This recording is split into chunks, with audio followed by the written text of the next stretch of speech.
पता है, प्रीति कल पकड़ी गई। शिशिर मस्ती भरे सुर में बोली। कहाँ पकड़ी गई? रुम्पा उत्सुकता से पास आकर पूछी। मोबाइल छुपा कर रखती थी टेबल के कोने में। उसकी माँ इतनी चालाक, ढूंढ ही निकाला।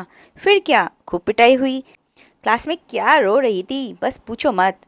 अरे, बॉयफ्रेंड वाला मोबाइल था क्या? और क्या, वही तो पकड़ा गया। इश, बेचारी की वॉट लग गई। शिशिर हंसते हुए बोली, अरे कुछ नहीं, उसका बॉयफ्रेंड बड़ा अमीर है नया दिला देगा।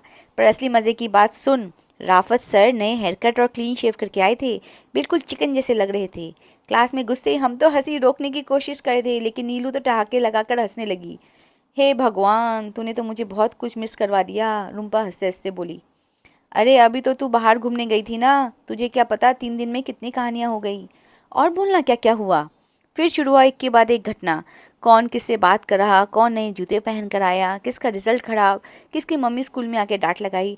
2 घंटे बीत गए लेकिन बातें खत्म नहीं हुई। शीशी जाने लगी क्योंकि शाम हो गई थी। जाने से पहले बोली, कल जरूर स्कूल आना। और सुन, तू अगर और 2 दिन लेट से आती ना, मैं तो पक्का बातों का गुब्बारा बनकर फूट ही जाती। रुम्पा हंसते बोली, हाँ रे, कल जल्दी आ जाना, अब तो और भी बातें करनी है, अतीत से वर्तमान तक। अब वही रुम्पा अपनी बेटी के स्कूल के बाहर खड़ी है। कुछ लड़कियां पास में खड़े होकर बिल्कुल वैसी हंसी मजाक और किस्से कहानियां कर रही है जैसे कभी उसने और शिशिर ने की थी। उसका मन थोड़ी देर के लिए अतीत में लौट जाता है, जहाँ 3 दिन अगर बातें ना होती तो लगता था कि सांस रुक जाएगी। जहाँ हर सुबह स्कूल जाना मतलब दोस्त के कान भरना, हंसना, रोना, शिकायत करना। और अब शिशिर आज ऑस्ट्रेलिया में रहती है। शादी, बच्चा, परिवार, सब कुछ। कभी कभार वीडियो कॉल होती है, बातों का विषय, दूध खत्म हो गया, स्कूल फीस भर दी, बेटे का होमवर्क हुआ, और वो अंतहीन बातें जो दिन भर बोलने पर भी खत्म नहीं होती थी। अब जैसे वो बातें भी थक कर चुप हो गई हैं। उस दिन भी उन्होंने बात की थी। क्या हाल है? सब ठीक, तुम बताओ। बेटा स्कूल कैसा कर रहा है? अच्छा है। तुम्हारा? हमारा भी ठीक है। अच्छा चलो फिर खाना बनाना है। बस इतनी सी बातें। कोई हंसी नहीं, कोई ठहाका नहीं, कोई मज़ा नहीं। रुम्पा बेटी को लेकर घर लौट आती है। रास्ते भर उसका मन भारी रहता है। कभी दिल करता है एक लंबा खत लिखे शिशिर को, जैसे स्कूल के दिनों में गुलाबी पन्नों वाली डायरी में लिखा करती थी। शिशिर, हमें फिर से वैसे ही ढेर सारी बातें करनी चाहिए। चाय का कप लेकर बैठो, घंटों तक बिना रुके बातें करें।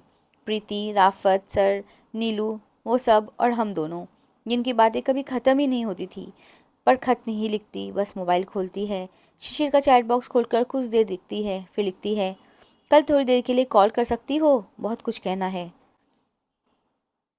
जिंदगी बदल जाती है, दोस्तियाँ दूर नहीं होती, लेकिन बातों का सिलसिला कभी कभी थम जाता है। कभी बस एक कॉल, एक मैसेज या एक मुलाकात फिर से खोल देता है बचपन के उस पिटारे को, जहाँ सिर्फ हंसी, बातें और दोस्ती रहती है।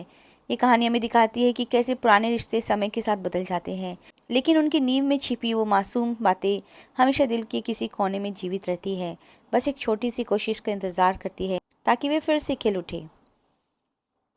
आशा करती हूँ आपको ये शॉर्ट स्टोरी अच्छी लगी हो। अगर अच्छी लगी है तो कृपया लाइक, सब्सक्राइब और कमेंट ज़रूर करें। धन्यवाद।